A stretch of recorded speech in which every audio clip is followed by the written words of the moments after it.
No one in this league is ready for the version of Golden State that stops apologizing for its timeline and starts acting like every single decision is about ringing one more banner for Stephen Curry's era. And that's exactly the shift I've been watching from the inside day by day until this latest move turned from quiet rumor into concrete reality and told us without a press conference slogan that the Warriors are officially all in on grown man basketball again. This is Warriors News Fan Report. I'm here with you like always, bringing you the latest verified updates and serious rumors around our team, cutting through the noise with honest, detailed analysis for Dub Nation.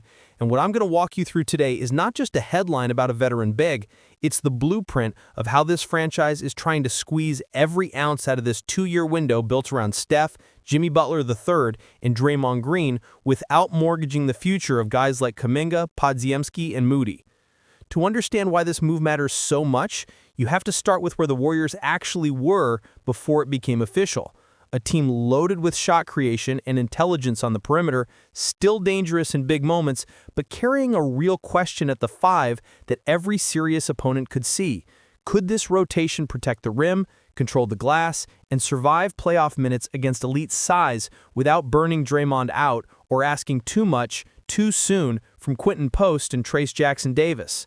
Early signs from the season only amplified those concerns, fluctuating minutes for the young bigs, matchups where Post looked tentative and the staff clearly wasn't ready to hand him 25 high-leverage minutes a night, stretches where small ball magic still appeared but now had to be managed alongside Jimmy's physical style and Steph's mileage, plus a West that has never stopped throwing giant physical frontcourts at you with the clear goal of wearing you down by Game 5.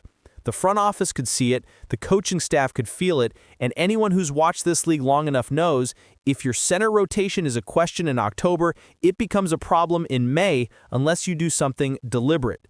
That's why quietly calls were made, medicals were checked, role clarity was discussed, and one name kept resurfacing is the exact blend of experience, toughness, IQ, and humility that this locker room needed.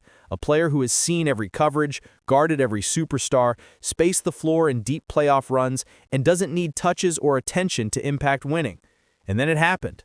Al Horford, future Hall of Fame level professional, 39 years old with a body still conditioned for long series and a mind built for read and react basketball, is officially a Golden State Warrior. The deal is deliberate, aligned with the competitive arc of this core, firm enough to show respect, smart enough not to strangle flexibility, and it comes with a clear understanding from both sides. Horford is not here to chase old box scores. He is here to anchor structure, stretch the floor, talk on defense, absorb the banging so Draymond doesn't have to on every single possession, and give this team a stabilizing big who fits exactly how they want to play in 2025-26. This is one of those signings casuals shrug at because it doesn't crash timelines, but anyone who watched him tilt series in Boston by being in the right spot, dragging rim protectors out of the paint, and running the backline like a quarterback knows instantly why this screams Warriors basketball.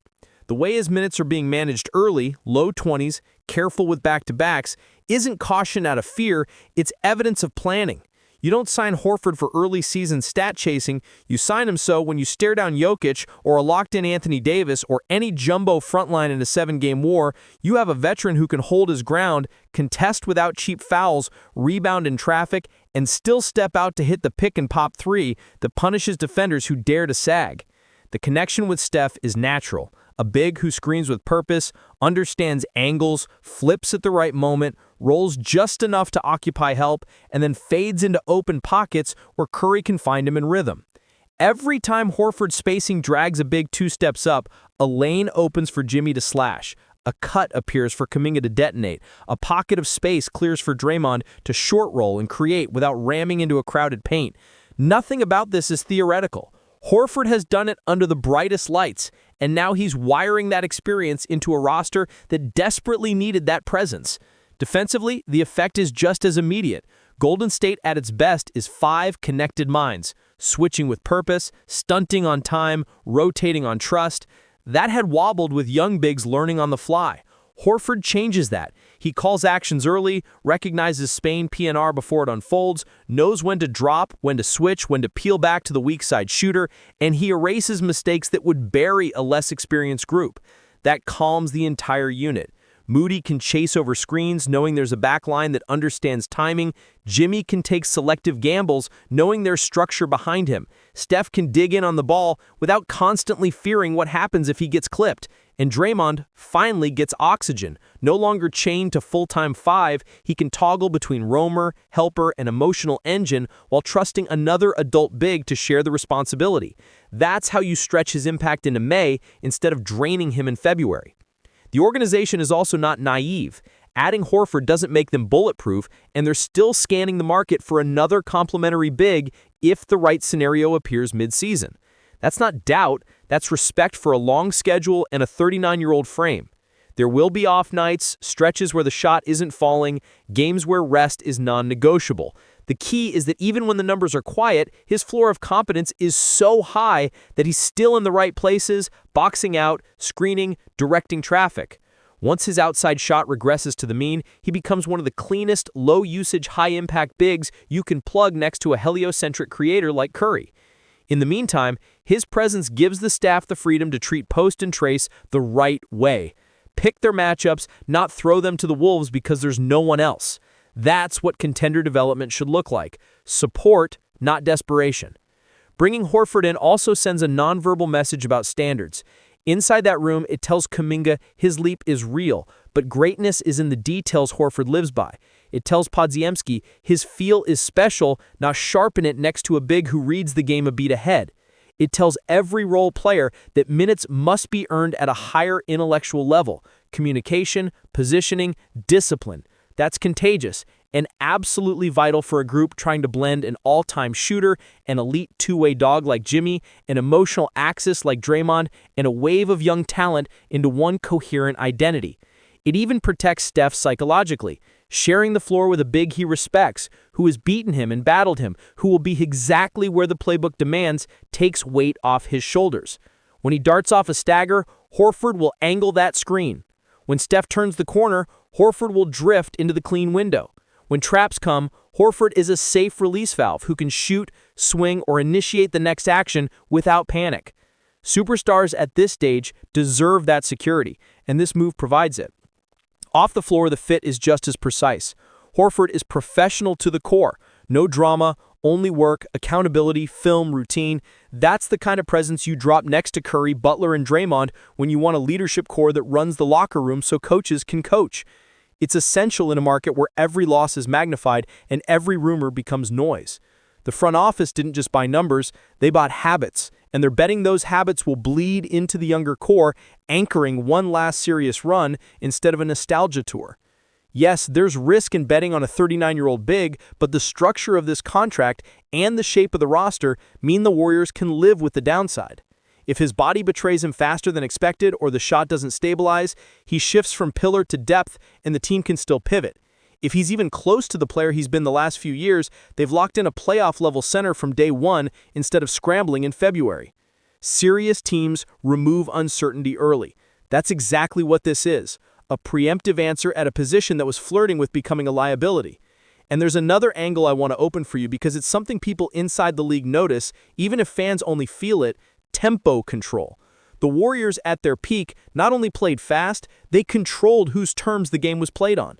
With Horford, they can shift gears without losing themselves. When they run, he's the perfect trailing option, spacing at the top, forcing bigs into choices they hate. Help on Steph and Jimmy and concede Horford's rhythm free, or stay home and let elite guards attack bigs in space. When the game slows down, he becomes a half-court fulcrum at the elbow or above the break, seeing cutters, inverting actions, handing off into threes or drives, always one step ahead. And here's where it really snaps into focus for me. Bringing Al Horford into this mix isn't some desperate nostalgia play or a feel-good locker room move. It's the front office finally admitting that if you're going to chase another banner with Steph still operating at an all-NBA mind level, Jimmy Butler third, punching downhill on both ends, and Draymond orchestrating the chaos, you cannot afford developmental experiments at the one position that has to be steady every single possession. This is Golden State saying, our identity is skill, IQ, ball movement, and competitive arrogance. And we're done pretending we have to apologize to anyone for building around that. When you slide Horford into the core lineups, everything that felt theoretical about this roster suddenly has a backbone. You can roll out Steph, Jimmy, Kuminga, Draymond, and Horford, and you've got 5 guys who understand how to occupy space, how to screen with intent, how to punish mistakes without breaking the system. You can go Steph, Podziemski, Jimmy, Draymond, Horford, and you've basically built a basketball think tank that still defends, still runs, still talks. That is not just fun on paper. That's sustainable, winning basketball that travels into hostile gyms in late May. What I love about this, and I mean really love, is how it restores the old Warriors paradox in the best possible way. We're small, but we're not soft. We're skilled, but we're not cute. Too often, as ultimus temperatus, this team drifted toward lineups that were either undersized but not connected, or young and athletic but not fully tuned into the read and react standards that define this system. Horford closes that gap. He lets the Warriors stay who they are stylistically while refusing to be bullied physically. Think about how many possessions in a playoff series come down to, can your big keep the ball in front on a switch for 2 beats without fouling? Can he contest vertically without panicking? Can he make the next pass when the defense scrambles back? Horford has built a career on answering yes to those questions, and now he's doing it next to Steph instead of against him, which means those tiny edges he's always created suddenly tilt in our favor. That's the bigger pattern. They're not chasing the loudest names. They're stacking decision makers. Jimmy, Draymond, Pods, Horford, Steph. 5 hubs, 0 black holes, everybody able to catch, think, and punish mistakes without breaking the rhythm that made this franchise special. I know a lot of people are going to stare at the age column and start panicking. 39. 19th season, miles on the legs. They'll throw that at you like a trump card. But if you're really locked into what this moment means, you understand. Finally, the risk profile matches the urgency of the timeline. You either lean into Steph's remaining elite years with players who understand winning at a possession-by-possession level, or you waste time chasing upside that might pay off when he's gone. I don't want to hear about saving flexibility for a maybe 3 summers from now. I want to see this team give their generational engine the kind of front-court partner that doesn't flinch when the game slows down and every cut, every tag, every box out is the difference between a 2-0 lead and a 1-1 nightmare. Horford fits that demand. You're not signing him to be some flying highlight reel. You're signing him to be precise. Screen angles, backline communication, occupying the right space, making the simple extra pass, hitting just enough threes to bend the floor. If the shot is league average and the body is managed with intention, that alone justifies the move. And if something slips, at least the bet is honest. It's aligned with trying to win now, not with protecting your ego about draft picks. There's an emotional layer here that matters to a fan base like ours that's lived both the empty seats and the sold-out parades. When this era started, it was never just about the pretty jumpers. It was Bogut setting bone-rattling screens, Barbosa sprinting the floor with purpose, Iguodala sacrificing status to close games, vets holding the standard so the stars could be free inside a serious structure. Over the years, that veteran spine got thinner. The jersey stayed iconic, but some of the habits loosened. Horford is a direct injection of that old seriousness. No theatrics, no off-court nonsense, just a pro who obsesses over being in help 1 step early instead of 1 step late. You drop that into a room with Steph's professionalism, Jimmy's edge, Draymond's voice, and suddenly the tone shifts from, let's see what happens, to, we know exactly what we're here to do. Young guys don't just get speeches, they get an everyday example. How he stretches, how he lifts, how he talks through a miscommunication instead of pointing fingers. That's contagious. And it's exactly the kind of contagion you want when you're trying to turn talent and nostalgia into one more real run. On the whiteboard, this opens up a ridiculous amount of clean, Warriors-style basketball. You can run Horford as a delay hub and have Steph ghost screen into space while Jimmy slices back door. You can park Horford above the break to drag out the rim protector and give Kuminga a clear runway instead of a crowded paint. You can even let Pods and Horford run second unit actions where every catch comes with 2 passing options baked in, so the offense never fully collapses into that ugly standstill we've all suffered through the last couple of years. You can even go big brain in crunch time. Steph, Jimmy, Kuminga, Draymond, Horford, switching, stunting, rotating like a veteran shell drill with enough size to survive and enough skill to punish any lineup that tries to go 2 bigs and hide. None of this demands Horford to roll back the clock physically. It just asks him to be who he is, a connector, a problem solver, a grown-up. Let's be straight, there will be nights where the age shows. A bad back-to-back. A matchup where a young guard tries to drag him into space. A stretch where the three-ball rims out. That's all real. But even inside those scenarios, he rarely blows assignments, rarely tilts the whole game into a disaster. And the way this roster is shaped, you're not living or dying on him playing 34 minutes. You've still got Trace's energy, Post's length, Draymond at 5 looks when you need to unleash chaos. Horford is the stabilizer, not the crutch. That's the key difference that some people miss. The floor at the 5 just got higher without locking the door on adjustments. The worst case scenario here is solid veteran who soaks up matchups, mentors the kids, and sits when necessary. The best case is playoff-proof big man who lets you go into Denver, Minnesota, Oklahoma City, whoever, and not blink. And this is where my personal opinion lands. Talking with you not just as some voice reading numbers, but as a fan who has lived every high and every stomach punch with this team. I think this is exactly the kind of move that respects Steph's legacy without panicking. It's firm, not flashy. It's intelligent, not desperate. It sends a clear, quiet message to 30. We still believe in building real basketball around you. It sends a message to Jimmy. Your toughness is part of a bigger defensive fabric now, not a solo act.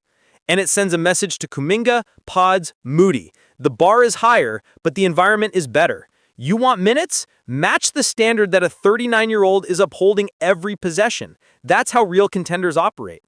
For Golden State News Fan Report, for this community we've been building, I'm not going to sit on the fence about it. I'm in. I like this. I like what it says about priorities. I like that instead of chasing the next shiny maybe, the organization went and got a piece that fits the way we actually play basketball in May and June. I like that when we imagine a Game 5 on the road down 2-2, we can picture a lineup that doesn't have a glaring, please attack this guy sign at center. And I like that this all-in energy is showing up with intelligence instead of chaos. If this front office had done nothing, we'd be here complaining that they wasted another year of Steph. They moved. They moved in a direction that makes sense. Now it's your turn, because this channel has never been just me throwing takes at you. It's us, Dub Nation, breaking things down like people who actually watch the damn games. I want you in the comments telling me exactly where you stand on Al Horford in a Warriors jersey. Are you seeing the same structural fix I'm seeing, or do you think the legs and the calendar make this too big a gamble? Which lineups do you trust the most with him on the floor? Which playoff matchup do you think shifts because he's there to absorb contact, talk on defense, and stretch the floor just enough? Would you still go hunt another big at the deadline? Or does this give you enough stability to let Trace and Post grow in the right spots? Talk to me. I'm going to be there lendo tudu, responding, arguing ball with you like always. If you're feeling this version of Golden State, smarter, tougher, fully locked into Steph's window with real adults in the room, make sure you're with us total solgius, because we're going to keep bringing you everything from inside this new era. Rotations, adjustments, rumors, all of it with respect for your time and your intelligence. Hit that like, stay subscribed, send this video to a Kelly amigo who still thinks this team is over. We're not here for almost. We're here to see if this core can write one more real chapter with Al Horford now in the trenches with them.